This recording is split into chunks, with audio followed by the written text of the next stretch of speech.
I would rather buy less food and be hungry between lunch and dinner because the portions were slightly smaller and have more nutrient-dense food than to buy twice as much of that food in a processed form that is low nutrient density, high toxicity. Something to think about. The convenience food, pre-prepped, packaged thing that was not grown or cooked or served by your mother with love can be comparable to that thing. It's just not. It cannot be compared. I feel like everything is, what time is it? How much time do we have before the next thing? And how long is that thing before the next thing? And that's just the world and the culture we live in. But there's something about gardening and cooking and eating. If the food is good enough, and if you allow yourself to enjoy the eating, that should be out of time. It's like outside time. And yeah, that is worth investing money in and investing your time in for sure.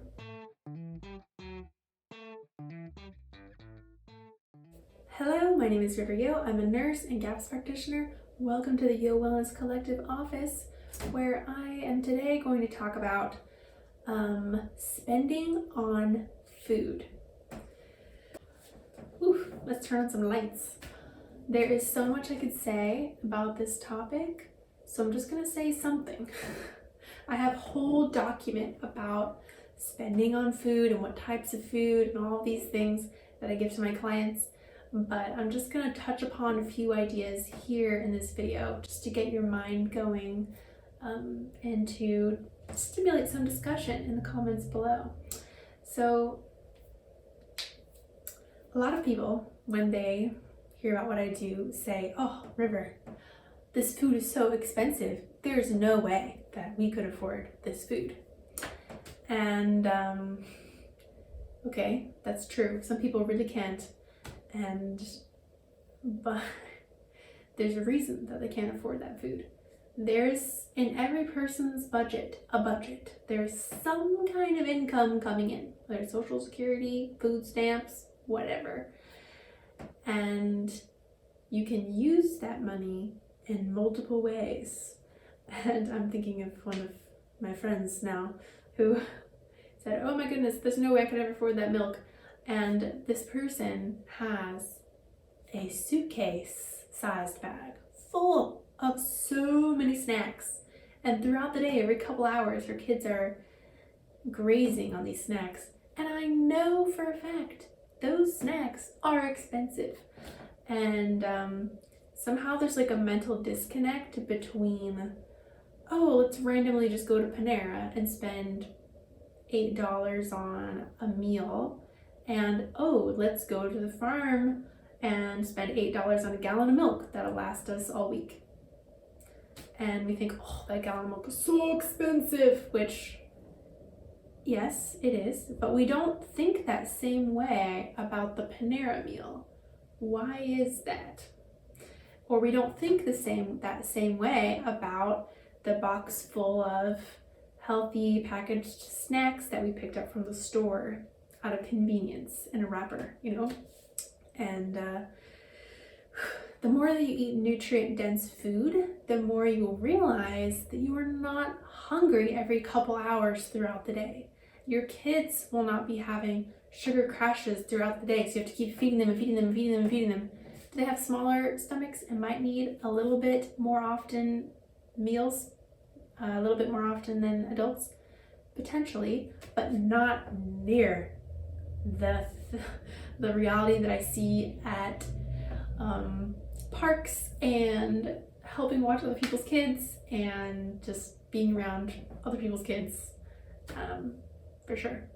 We have, when you eat a carbohydrate or a processed sugar, even if it's a super healthily advertised fruit snack or even grain-free, gluten-free crackers, that's a simple carb, man, and that'll make your blood sugar go up and then down. We really need healthy fats in our diet, guys, and if you eat a lot of quality healthy fats, I mean, I'm at the point now as a breastfeeding mom, I mostly eat twice a day. And I'm not hungry. I'm satisfied because the food is so nutrient dense. I'm getting everything that I need from my food. And because I don't eat a lot of sugars that aren't maple syrup or honey, and I mostly have plenty of fats in all my meals, I really am satiated genuinely the whole day and night. It's great. I cannot say the same once I become pregnant again, but currently that's my situation. And that is a trend that I see. When you have more fats in your diet, you're more satisfied. When you're going through a healing process, you may not feel satisfied until you finish that healing process, because you're rebuilding all these tissues. Similarly to when you're growing a baby, you're growing your own tissues back that have been falling apart and becoming holey and leaky and loose. You're rebuilding them. So you're going to be hungry because you're having a baby and the baby is you. You're becoming new again. So, but anyways, so spending on food. As a nurse, I saw so many people come into hospice, and they spent all their life savings and sometimes even went into debt, and just all of the money they had pinched and saved and treasured and put aside in special accounts to pass on as an inheritance to their children and their grandchildren totally evaporate in the last few years of their life, or now like quarter of their life, or even half of their life, honestly, the way things are going, because it was put into the healthcare system, and the healthcare system couldn't address their core issues, so they remained sick, and it's a perpetual spending spree. And your full-time job becomes going to the doctor, and you're not getting paid for it. So all the money is gone, and that is very sad. If that person, instead of investing their money, had to invest, instead of cutting the corners on the quality of food in their budget earlier on, if they had invested money into the quality of food in their budget early on, then they could have avoided potentially all of those years of specialist appointments and surgeries and pharmaceuticals and lab work and testing and scans and rehab facilities and long-term care facilities. I mean, there is a generation that I have personally had a relationship with, my great-grandparents. Most people in a certain generation, before we lost our cultural foods and before we started pouring poison into the ground, before, you know, the world wars and stuff, the chemical age revolution, people would die in their sleep, usually. If they didn't die of a crazy accident, they would get old and just peacefully pass in their sleep. Nowadays, nobody passes in their sleep. They are kept artificially alive like zombies for years of their life. I've seen it. I've been a part of it. I have cared for these people. And it's incredibly difficult. It is almost like a zombie movie. It's really scary. And I think a lot of people are not aware of this or are separated from it. Even if you have a family member who's in this situation, you think, oh, that's just the way things are. If you want more on my thoughts on that, check out my Mythbusters playlist. I have a new video coming out for that about aging. But anyway, spending on food. You could avoid all of that suffering and spending if you invested early on in food. And what does this look like? In today's day and age, when we run out of money for the week or for the month, we don't run out of food. We don't stop spending when we run out of money, because we're a almost cashless society. Money is very arbitrary. It's like you scan something and you get things, and it doesn't really matter how much you have or what you're spending. It's coming to you when you're choosing it and you're getting it. And when my husband and I were engaged, we went through a Dave Ramsey course, which was amazing, and a lot of it involved cash, just to kind of get all of our values in line. Money should be spent in accordance with your values. Money's great. You can use it to your benefit. You can benefit other people by the way you use it. You can benefit your family by the way you use it. Or you can, if you're not intentional, unknowingly waste it in areas that you don't really value this area, but for some reason a disproportionate amount of money is disappearing in that area. And then there is less money available in your budget for the things that you care about more, that you value more. And what is more valuable than tasty food and health? I don't know, but just some small things to consider that my family implements as people who are we have a lot of conversations about where we're spending our money and what areas of our life we're spending money. Things like our phone. Do we get the newest, fanciest phone plan and pay extra every month for months and years to pay off that phone plan?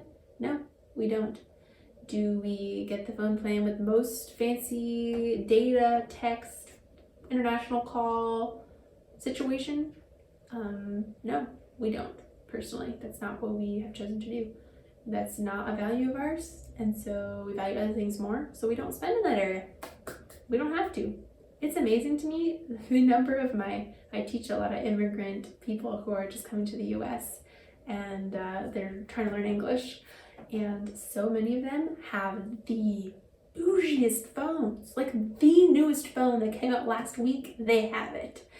And I'm like, you can't even afford the textbook for this class, but you have a bougie phone. And again, there's a disconnect. We do not drive fancy cars. We don't care about cars. Some people, that's their hobby, it's their passion, they love it. They go to car shows, they love it. Okay, we're not like that. We don't value that, so we don't spend money there. We do not shop for clothes. Even thrift shopping. I don't buy clothes ever. I mean, I just got to the point where there was a few items that we literally had one of, and it was like getting kind of worn out. So it was like, okay, we need a new one of those things. But just don't spend money in that area. Where do I spend money in? I invest that money that I could have spent on clothes, that I could have spent on a fancier phone plan, that I could have spent on getting a Starbucks coffee every other day while I drive around to do things. I even drive less, honestly. And we've chosen to spend a period of time with one car because we can for a bit of time, because all of these things are money that we get to keep and use in what other ways that we want to use them in. We invest in other things. I buy seeds and plants for our garden. I buy a membership to a primary care alternative anthroposophical medicine practice every month. It's a slightly more affordable way to have primary care that's not outside of the insurance world. If you saw my other video about spending on healthcare and insurance, check that out. We spend money on that. We spend money on quality raw milk from our local farmer, on quality raw eggs, on quality fat that came from an animal that lived out in the sun soaking up vitamin D, and I will spend time rendering that fat myself in the oven, very simply just melting it down and pouring it into a jar. I spend money on those things. Those are my priorities. If there is enough money, I will, and honestly, okay, rewind. I spend time and money sourcing quality ingredients at the best price I can find. Usually in bulk is the best price that one can find. If gas prices weren't so expensive, I would drive to a farm that had the best prices, but at this point, gas is so expensive it doesn't really make sense. And yeah. The nutritional value in one farm fresh egg could be equal to that of 2 or 3 dozen eggs from the store, which are free range, farm fresh, organic, non-GMO, vegan feed, or whatever. But I can tell when I have a couple of those eggs from ShopRite or whatever, I am still hungry after eating those eggs.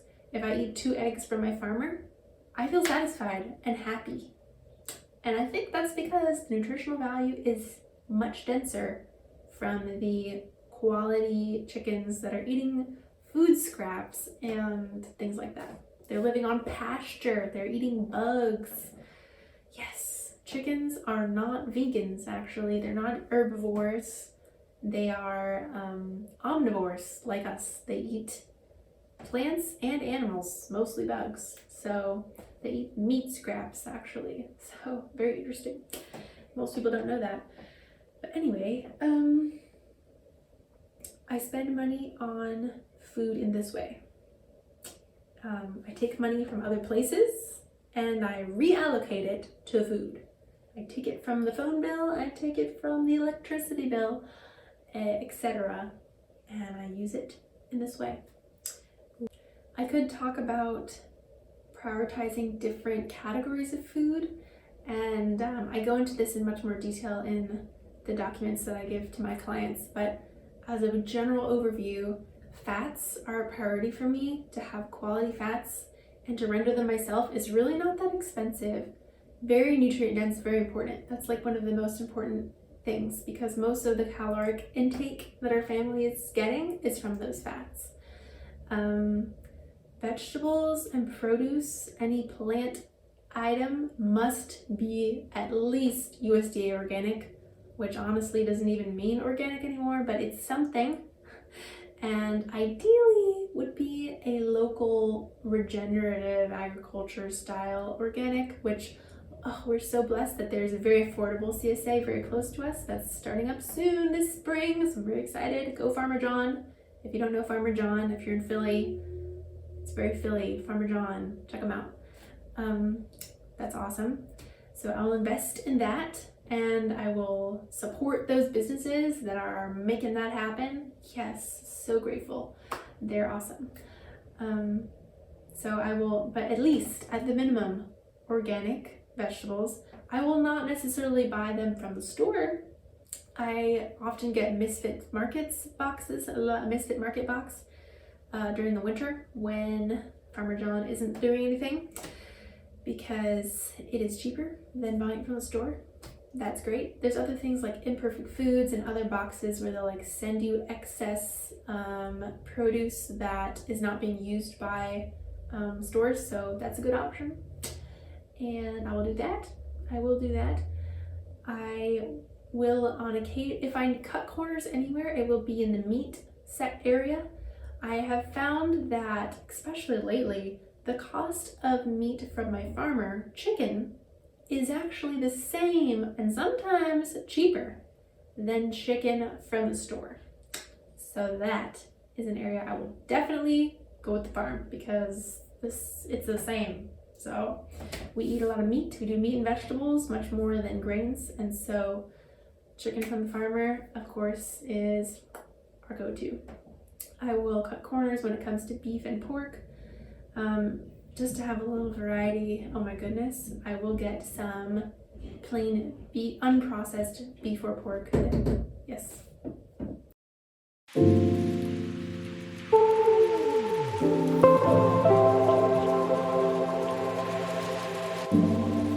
So on occasion get non-organic beef and pork just to get some variety in our life, and I will sometimes get that from the store. Ideally, I would prefer to get it from the farm, but it is much more expensive currently, and sometimes if we cut back on food in any area, it will be that. We'll go a week without that. I will not cut corners on getting conventional bacon, sausage, any kind of processed meats, because not only is that meat tortured, but it is infused with chemicals, and I just can't do that. So if I'm going to get some kind of sausage or bacon, it will be from the farmer. Scrapple is a great deal lately at my farm, and I love some scrapple, so that's an affordable meat source that is a little bit cheaper. Even just getting cheaper cuts of meat from the farm that are less popular is another way to save money without cutting corners on your health. So let's see, what we talked about: fats, we talked about vegetables and produce, we talked about meats. That's pretty much the 3 categories for me. Grains are like extra for me. They're not necessary. Beans are not necessary. I'm still working out how to incorporate those. I incorporate those very intermittently in our life because we've just been on GAPS for so long. GAPS is short for gut and psychology syndrome. We don't do a lot of that, but I'm working on something called Azure. We have just learned about it and are trying it out, where you can get bulk organic dry goods, basically. So we're gonna give that a try. But these are all creative ways that you can invest and spend money on foods that matter. Let me just go back to fats one more time, because I think some people don't know what that means. I do not invest my money in super fancy olive oils, avocado oils, plant oils, because you spend this much money for this much oil. I spend on animal fats like lard, beef tallow, mostly lard and beef tallow, because you can buy a whole hunk of fat and melt it down and render it and get like several jars worth of fat for the amount that if you were buy it in a store already rendered would be like one little jar. So that is what I do. It is super nutrient dense. I will invest in quality butter, grass-fed butter, because grass-fed butter is just a powerful medicine. I count it as like my medicine budget, because butter is so good for you. Yes. So that is all I have to say about spending on food. Hopefully that helped to kind of give you an idea of how I approach spending on food and my thoughts about how you can save money in the end of your life by investing in food now. You are also going to be investing time into your food if you do this. It will take time to learn how to prepare vegetables that are in their whole form. They haven't been pre-chopped and packaged into a nice little serving size for you at the store, or frozen and prepped with all the sauce and seasonings and from the store. You're gonna have to make it yourself and cook it in your own fat and pair it with a meat that you made yourself and seasoned yourself, and this takes time to learn. But once you learn it, you'd be surprised how little time it actually takes. If you try to teach a toddler how to make a sandwich, it will take an eternity. But if you watch a teenager make a sandwich, it takes like 2 minutes. And the same goes for any cooking skill. Is if you just learn the muscle memory, then it doesn't take long. But it is worth the time. It is worth the time. And I think there's been a lot of, I feel like there's been a loss of the value of being a homemaker, being a wife and a mother in our modern culture, a lot of moms, we have to work. And so if we have to work full time or multiple jobs, if they're a single mom, you don't have time to cook and just be a mother. And I think that we are deceived if we think that the convenience food pre-prepped packaged thing that was not grown or cooked or served by your mother with love can be comparable to that thing. It's just not. It cannot be compared. It's a blessing when we can do that. And I think it is absolutely worth, even if you work full time, to take one day a week and just cook. And I gotta say, everyone is different, but I believe there's something somewhere deep down in every woman that desires to feed her family, especially if you have a family. If you're single, you may not feel this way. It's hard to cook for yourself, but when you have a family that you love, there's something inside you that wants to feed them. And there's nothing more therapeutic than cooking. And when I first learned, the first year, I was just exhausted whenever I was cooking. And now I feel so alive. I never feel so alive as when I'm cooking for and feeding my family. It just feels so good. And I don't even have to think about it. I just do it. And honestly, you know those videos or little clips on Instagram or TikTok that are like someone cutting soap very slowly, or like some textured slowly mixing some dye into some water, or like there's these like simple things that are repetitive that just feel therapeutic even to watch on a video. And a lot of cooking is exactly that. It's just the feeling of a knife cutting through a carrot and the sound of it and the way it kind of falls in a row. There's something therapeutic about it, honestly.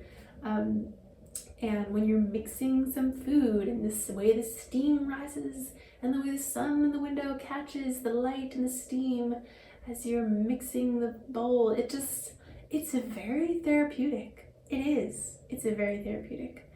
And I feel like when I'm cooking, time disappears. And there's nothing like when time disappears. I feel like everything is, what time is it? How much time do we have before the next thing? And how long is that thing before the next thing? And that's just the world and the culture we live in. But there's something about gardening and cooking and eating. If the food is good enough, and if you allow yourself to enjoy the eating, that should be out of time. It's like outside time. And yeah, that is worth investing money in and investing your time in, for sure. And yeah, I could have worked a regular RN job in a hospital and made bougie money so that I could, afford, so that I could use that bougie money in some other way. But I chose to do something that has less consistent income, that fluctuates, and that is lower paying in general, because time is money.